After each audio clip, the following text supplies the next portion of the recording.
Hermann Göring once stood at the very top of Nazi power.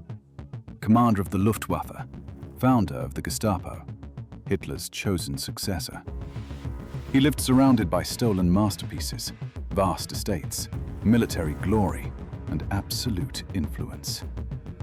But when he swallowed a cyanide capsule just hours before his execution in 1946, he escaped the hangman and left behind a family forced to live with his name. And that name carried weight. His wife, Emmy Göring, and daughter Edda stepped into a defeated Germany that no longer admired them. The wealth was gone, the power vanished, the estates seized. What remained was suspicion and a surname tied to plunder, war crimes, and the Holocaust. Emmy had once been a celebrated actress before marrying Göring in 1935 in a grand Berlin ceremony. Hitler himself attended as best man. Fighter planes roared overhead. It looked like royalty. For years, Emmy acted as a kind of unofficial First Lady of the Third Reich, hosting events and enjoying status at the heart of Nazi society. But her ambition brought rivalry, especially with Eva Braun. Hitler eventually distanced her, and cracks began forming inside the inner circle. In 1938, at 45 years old, Emmy gave birth to their daughter, Edda. Germany celebrated like it was a national event. Hundreds of thousands of congratulatory messages arrived. Life magazine covered the christening. Hitler stood as godfather. Edda grew up in unimaginable luxury at Carinhall, Göring's vast estate north of Berlin. The halls were filled with stolen art from across occupied Europe. Paintings, furniture, treasures taken from Jewish families and conquered nations.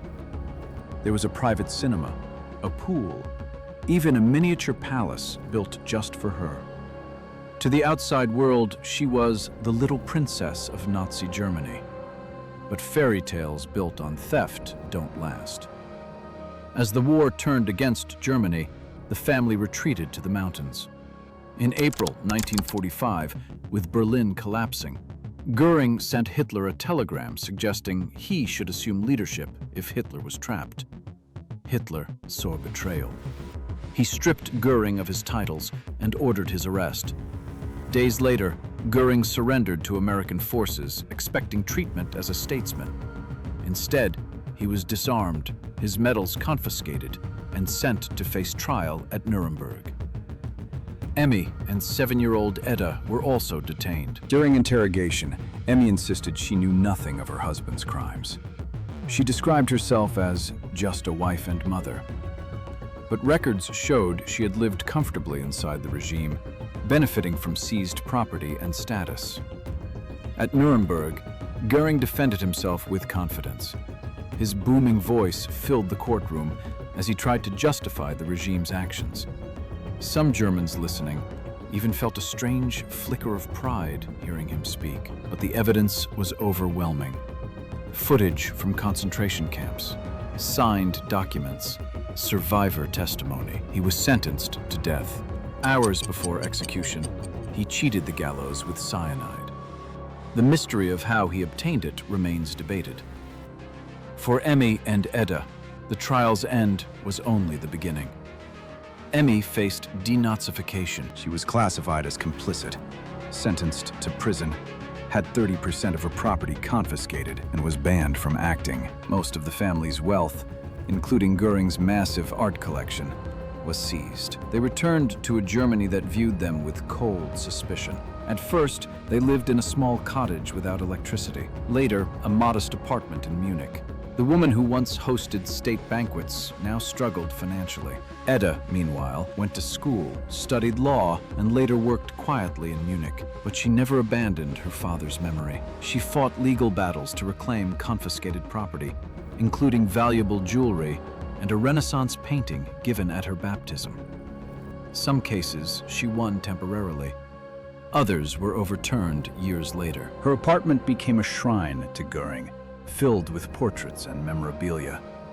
In interviews decades later, she described him as loving and misunderstood. She separated the father she knew from the architect of Nazi crimes. Even as Germany confronted its past more openly, Edda remained defiant. She blamed the Allies. She blamed the post-war government. She never publicly accepted her father's responsibility for genocide. In 2015, at 76, she petitioned Bavaria for compensation over seized property. The request was unanimously rejected. She died in 2018 in Munich, buried in an unmarked grave. Her life became a symbol of something deeper, the complicated legacy children inherit from notorious parents. Not guilt for crimes they didn't commit, but the burden of history. The Göring story also carried contrast. Hermann's younger brother, Albert Göring, opposed Nazism. He used his position to help Jews escape persecution, forging documents and risking his safety. After the war, witnesses testified on his behalf. Yet he lived quietly, struggled financially, and died largely forgotten. Two brothers, one central to atrocity, one quietly resisting it, and a daughter who chose loyalty over reckoning. The Göring name remains stained by unimaginable suffering. The stolen art still fuels restitution battles. The estates are gone, the graves unmarked. But the questions remain. How should children of powerful criminals confront the past? When does loyalty become denial? And how long does the shadow of a regime stretch across generations? The Third Reich collapsed in 1945. But for some families, its shadow lasted a lifetime.